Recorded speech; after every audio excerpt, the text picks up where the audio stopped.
హైదరాబాద్ నగరంలో బతుకమ్మ ఉత్సవాలు అంగరంగ వైభవంగా జరుగుతున్నాయి. అనేక ప్రాంతాల్లో ప్రభుత్వం కూడా ప్రత్యేక శ్రద్ధ పెట్టి బతుకమ్మ ఉత్సవాలను నిర్వహిస్తుంది. ఈరోజు సరూర్ నగర్ ఇండోర్ స్టేడియంలో మన బతుకమ్మ పేరుతో ప్రభుత్వం టూరిజం శాఖ ప్రత్యేకంగా 60 అడుగుల బతుకమ్మ, అదేవిధంగా వందలాది మంది మహిళలు ఇక్కడ బతుకమ్మ ఆడే విధంగా వేలాది మంది మహిళలు ఇక్కడికి వస్తారు. కాబట్టి దాదాపు 10,000 మంది మహిళలు వస్తారని ఎక్స్పెక్ట్ చేస్తున్నారు. అందుకోసం ప్రత్యేకంగా ఏర్పాట్లు చేశారు. మనం చూడొచ్చు ఈ ప్రాంగణం అంతా కూడా ఎలాంటి ఇబ్బంది లేకుండా ఇక్కడికి వచ్చినటువంటి మహిళలందరూ కూడా బతుకమ్మ ఆడేందుకోసం అవసరమైనటువంటి ఏర్పాట్లు చేశారు. విఐపి గ్యాలరీ ప్రత్యేకంగా ఏర్పాటు చేశారు. దాంతోపాటు మంత్రులు, ముఖ్యమంత్రి వస్తే ఉండడానికి ప్రత్యేక గ్యాలరీ, ఆ తర్వాత కళాకారుల కోసం ప్రత్యేకంగా ఇంకొక వేదికను ఏర్పాటు చేశారు. ఈ విధంగా ఇక్కడికి వచ్చినటువంటి వాళ్ళందరికీ ఎలాంటి ఇబ్బందులు లేకుండా ఉండే విధంగా అవసరమైనటువంటి ఏర్పాట్లు చేశారు. మనం చూస్తున్నాం ఈ ప్రాంగణం అంతా కూడా సాయంత్రానికి మహిళలతో దాదాపు 10,000 మంది మహిళలతో నిండిపోయేటువంటి అవకాశం ఉంది. అదేవిధంగా విజిటర్స్ కోసం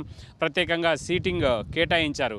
అయితే ఈ అన్నింటితో పాటు ఇక్కడికి వచ్చినటువంటి మహిళలందరూ కూడా ఏకకాలంలో బతుకమ్మ ఆడడం ద్వారా గిన్నీస్ బుక్ ఆఫ్ రికార్డ్స్ కోసం ప్రత్యేకంగా అధికారులు ఏర్పాటు చేయడం జరిగింది. ప్రధానంగా టూరిజం డెవలప్మెంట్ శాఖకు సంబంధించినటువంటి అధికారులు ఈ ఏర్పాట్లను చేస్తున్నారు. మనం చూడొచ్చు అందులో పెద్ద బతుకమ్మ ఉండేటువంటి ప్రాంతం అంతా కూడా ప్రత్యేకంగా లైన్స్ ఏర్పాటు చేశారు. ఆ పైపుల ద్వారా లైన్స్ను ఏర్పాటు చేశారు. ఆ లైన్స్లో బతుకమ్మ ఆడే విధంగా మహిళలందరినీ కూడా ఒక నెంబరింగ్ ఇచ్చేసి వాళ్ళందరినీ లోపలికి పంపనున్నారు. దాదాపు 1,500 మంది చుట్టూ ఆ పెద్ద బతుకమ్మ దాదాపు 60 అడుగుల హైట్లో ఉండేటువంటి ఈ పెద్ద బతుకమ్మ చుట్టూ అంతా కూడా బతుకమ్మలో పాల్గొననున్నారు.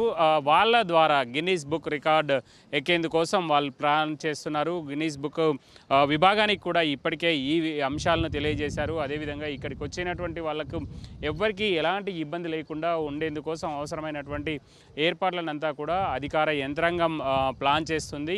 ఇప్పటికే కొంతమంది మహిళలు ఇక్కడికి చేరుకుంటున్నటువంటి పరిస్థితిని మనం చూడొచ్చు. వాళ్ళందరూ కూడా వివిధ ప్రాంతాల నుంచి వచ్చేటువంటి వాళ్ళందరినీ కూడా కోఆర్డినేట్ చేస్తూ ఎవరెవరు ఎక్కడ ఉండాలి, సాయంత్రం కరెక్ట్గా రికార్డ్స్ కోసం బతుకమ్మ ఉత్సవాలు జరిగేటువంటి టైంలో ఏ విధంగా వ్యవహరించాలి అనేటువంటి అన్ని అంశాలపైన అధికారులు ఇప్పటికే ఒక స్కెచ్ తయారు చేసి పెట్టారు. దాని ప్రకారం మొత్తం కూడా ఈ ప్రోగ్రామ్ను సక్సెస్ చేసేందుకోసం అన్ని ఏర్పాట్లు చేశారు. ప్రధానంగా హైదరాబాద్ నగరంలో వివిధ ప్రాంతాల్లో బతుకమ్మ ఉత్సవాలు ఇటు బతుకమ్మ కుంటలోను, అదేవిధంగా ఎల్బీ స్టేడియం, అదేవిధంగా ట్యాంక్ బండ్ పరిసర ప్రాంతాల్లో భారీగా అన్ని ఏర్పాట్లు చేసి వివిధ ప్రాంతాల్లో వివిధ టైంలో బతుకమ్మ ఉత్సవాలు నిర్వహిస్తుండగా టూరిజం శాఖ నుంచి మాత్రం ప్రత్యేకంగా సరూర్ నగర్ ఇండోర్ స్టేడియం సమీపంలో ఉండేటువంటి ఓపెన్ గ్రౌండ్లో ఈరోజు సాయంత్రం భారీ బతుకమ్మను మన బతుకమ్మ పేరుతో రాష్ట్ర ప్రభుత్వం నిర్వహించనుంది. వేలాది మంది మహిళలు ఇక్కడికి తరలివచ్చేందుకోసం అవసరమైనటువంటి ఏర్పాట్లనంతా కూడా జిహెచ్ఎంసీ అదేవిధంగా మిగతా విభాగాలన్నీ కూడా సంయుక్తంగా చేస్తున్నటువంటి పరిస్థితి ఉంది.